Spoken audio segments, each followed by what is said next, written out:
OK, good morning to Tim Sherwood. Right, we know that was a huge win for Arsenal. Manchester City lost, so did Liverpool. They're 6 points clear, but that's actually of Chelsea now. They're only 12 games in, but you're getting the feeling that this title race might be close to being over. Yeah, I thought it was a massive game of football, I really did. Not only for the 3 points, the emotion of a North London derby. I know what it's like myself, you know, how that can take you forward. They've got tough games coming up. Chelsea next week are the nearest challengers at the moment. And I think that it was just such a huge result. It stopped the noise, because the noise would have been, well, Gabriel's injured, you can't do it without him. You know, all the problems in the past where they haven't been able to deal with without Saliba, no Odegaard, Declan Rice missing a few times, haven't been able to cope. Now, they've coped this year. They've ticked every box. When someone's been missing and no striker, Marino plays up front, they go on and win. It's not only a win yesterday, it was a statement win. It was a footballing lesson what they give Tottenham yesterday. It was embarrassing. An abject performance from Tottenham, but incredible performance and more than 3 points. I know it's only 3 points on the table, but it's the confidence to know without the big man, the leader who was sitting in the stands there, you saw him with the Arsenal scarf on. For them to go, and Kepier comes in, that looks like, I mean, he didn't get tested, to be perfectly honest, but he just looked seamless. Their squad is so big now. They've got quality in all areas of the field. The only team, they can only shoot themselves in the foot, and I don't think they will do that now. And I said it at the weekend when I was on Soccer Saturday. If they win this game against Tottenham, they will win the Premier League, because they will go and beat Chelsea now. They will go on a run. I don't see them losing enough games. They're solid at the back. They score goals up front. When they can't score from open play, they score from set pieces. They've got a manager. The question marks would have been, well, they've never done it before. And I still say, you know, once it comes to March, April, there's always going to be question marks because they haven't done it. They haven't had that experience. But you have to do it sooner rather than later.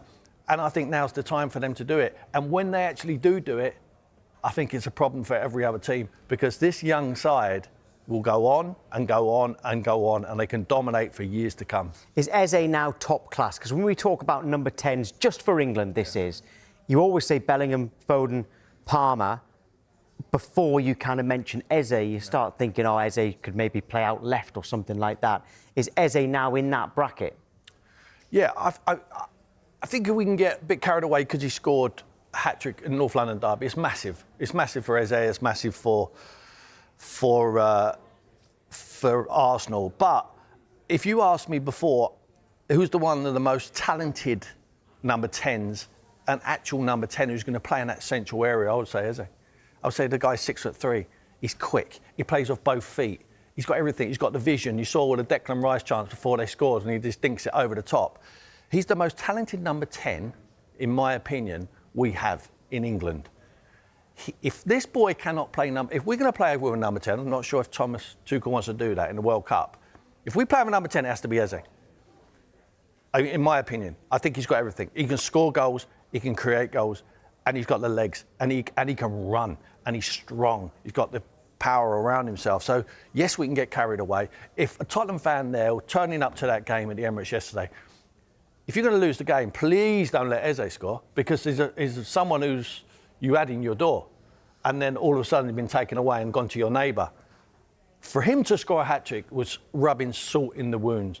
Credit to the boy. Didn't look like he was bothered with the atmosphere. He knows the noise surrounding that game for him. He just took it on his shoulders. And big players do that. You know, we just go, it's about me. I'm going to play in that number 10 position. If you ask all the fans watching in, where is a number 10 operate? Eze showed you where a number 10 operates yesterday. But Thomas Frank and the Tottenham players should have known he's going to be around that area of the D, central of the pitch, and try and eliminate him. Well, I'll back that up, because we'll bring you the shot map, actually, which shows exactly where it was.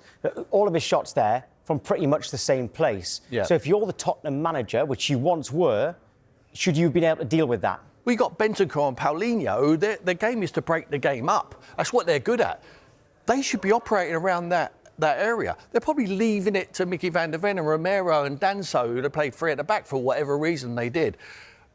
And they're all leaving it to each other. But Eze knows the distances. He can work in tight areas. If you slide that ball, which Arsenal do, disguise pass, slide it in behind the midfield, he can get turned on his back foot and all of a sudden he's facing them. The defenders don't want to come out because if they do, he dinks the ball over the top like he did for Declan Rice. And if you don't come out to him, the midfield are trying to win the ball from the wrong area then. They're coming back towards their own goal. And he manipulates the ball, he uses his body and he gets his shots off. He's too quick, he's too clever. An outstanding performance from Arsenal and from that man, Eze. What lessons can Tottenham learn, not from how to defend Eze, but the fact that they almost had him as a Tottenham player, and then he goes to their arch rivals? Get the deal done. When you had an opportunity to get the deal done. Look at the players who have come in and operate, who supposedly operate in his position. Likes of Tell wants to be a number 10, or he plays out wide. You've got Xavi Simons, who didn't even play yesterday. You've got Odegaard. They waste so much money on these players who are 30, 40, 20 million pounds. And they just think, well, we'll develop them into top-class players. You're not. Look at the money there. Look at that money they've spent for them players. All right, Kudus has done OK. He's done OK. What's it, Eze? 67 million, one of these 65 million.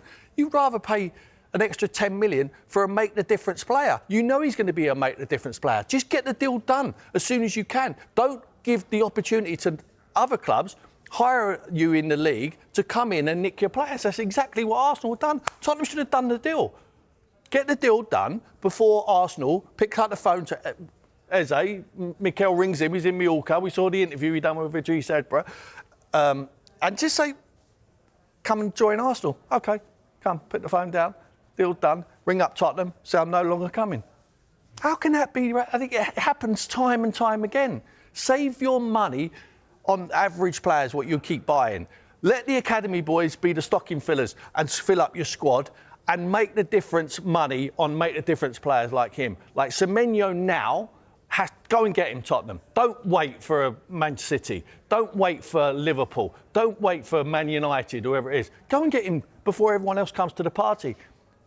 Don't give him a decision then.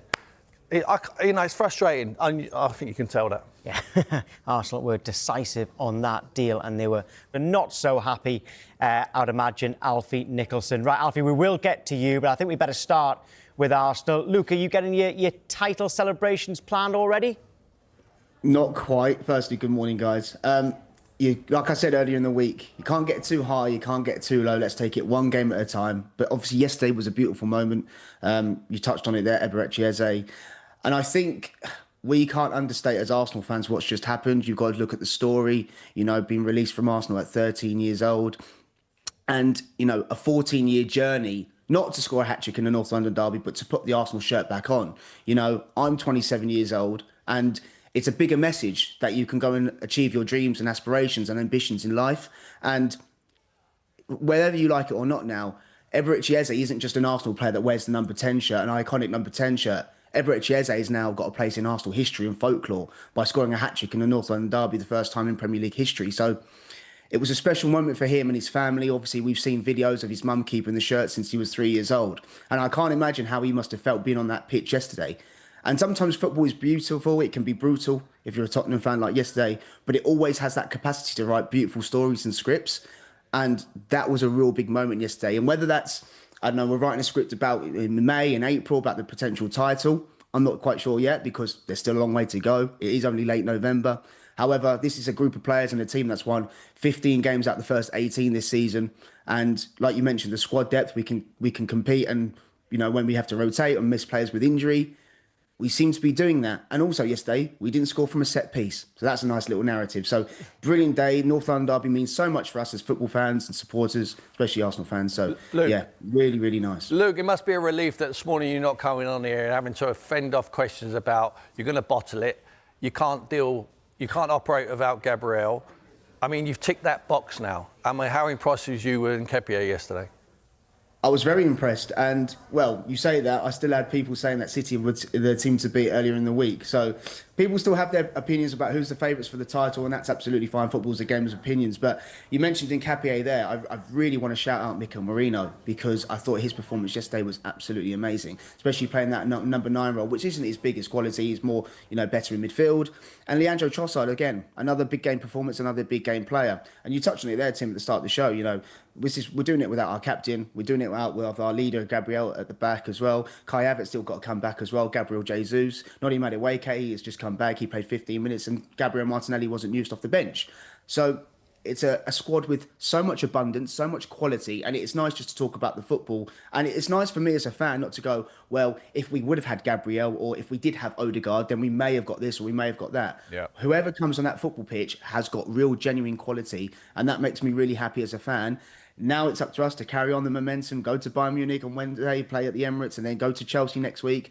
But then even if we win those 2 games, then it's Brentford at home and Villa away, and then you've got to make sure that those performances and those results actually matter, because if you drop points against Brentford and Villa, then you're looking over your shoulder again. I know it will have hurt to have lost a derby. It always does, especially when it's 4-1. But Eze was supposed to be wearing your shirt.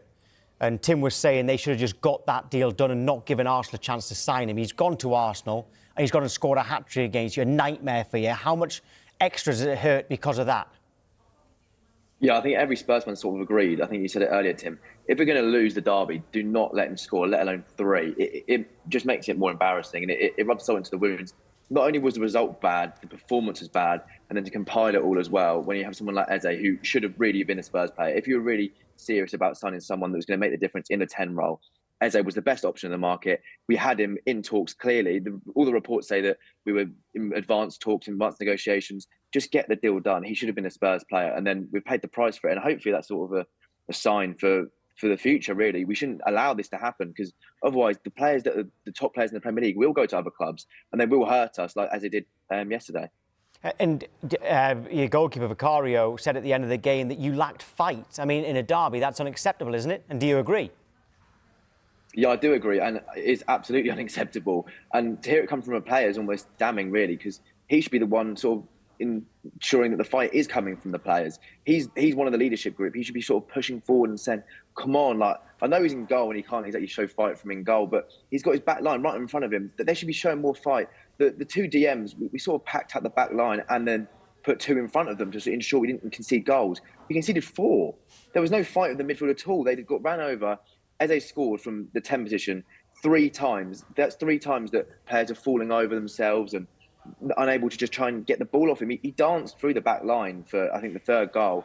And things like that are unacceptable in any game, let alone a North London derby, when the fans, the players must know the fans care for this game so much. And they didn't reflect the sort of fight and desire that we wanted. And the players clearly know that, because Bukayo wouldn't come out after the game and say that.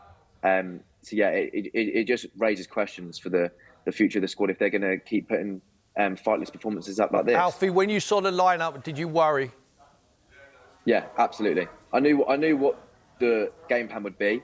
Is going to be trying to contain. Yeah. We've got a bench full of great players, great quality. Bergvall, Sarr, Simmons, Colomawani. I thought the idea was sort of hang on to 60th minute and then bring players on. Are they great? You know, you say that, Alf. I know, sorry to cut you, pal, but Simmons, Colomawani, are they great players? Bergvall is all right. I mean, all of them are all right in spells. Are they consistent enough? Are they good players? Are they Eze's? No. You keep signing these players who you think, he shows it in fits and starts at their clubs. They've done it for small periods. They show moments, like Richarlison shows moments. He showed it again yesterday. But consistently, over a period of time, do you ever sign a player who you know is going to be a almost guaranteed performer, like an Eze? The answer's no, isn't it? Well, yeah, exactly. That's why there was so much sort of hype around signing Eze, because that was a rare sort of move towards signing someone like that. I'd argue perhaps Mohamed Kudus has come like that. He's come in and he's been a great signing so far. But I was sort of my point was sort of in relative to the squad, that the players that we have that are the best. You can only use what you've got. As a manager yourself, you would have known that the players that you have, you've got to use what's going to make the most impact in the games. And all the 3 players are probably signaling out to make the difference in a derby game would probably be Momani, Bergvall and Simmons. And all three of them were on the bench. And then Bergvall didn't even get on the pitch. And the other two didn't get on until the second half. So I just say it's sort of poor squad planning from the top down, really. But when you get to the position where you're in a North London derby, you can't go and sign a player then. You've got to deal with what you got. And unfortunately, as you said, I worried when I saw the back five because I knew what the game plan would be. Yeah. But I've watched the last 2-3 years with a game plan under Conte and Mourinho where they go and contain the match and try and nick it. I think that's sort of an outdated approach now. And if you're going to do that approach, you can't concede 4 and you can't lose embarrassingly because otherwise it just compounds a poor performance. Why did you think he went with a back 3? I've got a theory on it, but I'd like to hear what you got to say. Well, my concern now is sort of the wider point that Thomas Frank isn't adapting quick enough from the Brentford approach to the Tottenham approach. And I think he sort of approached the game thinking, we know our squad is a little bit off Arsenal's quality and we'll try and stay in the game, try and contain it. And I think he thought, perhaps if we contain, we can hit them on the break. But we didn't have the players in the team to break. We didn't have the facilities to be able to hit them on the counter. We recorded like 3 shots or something ridiculous like that. And the goal came from a ludicrous, almost halfway line goal. We didn't have the quality in the squad to do that method that he was sort of planning out. And I think it was sort of a Brentford approach that he'd had previously, and it had worked. But he's not managing Brentford. He's managing a Tottenham side that are going to expect better. And I think he was perhaps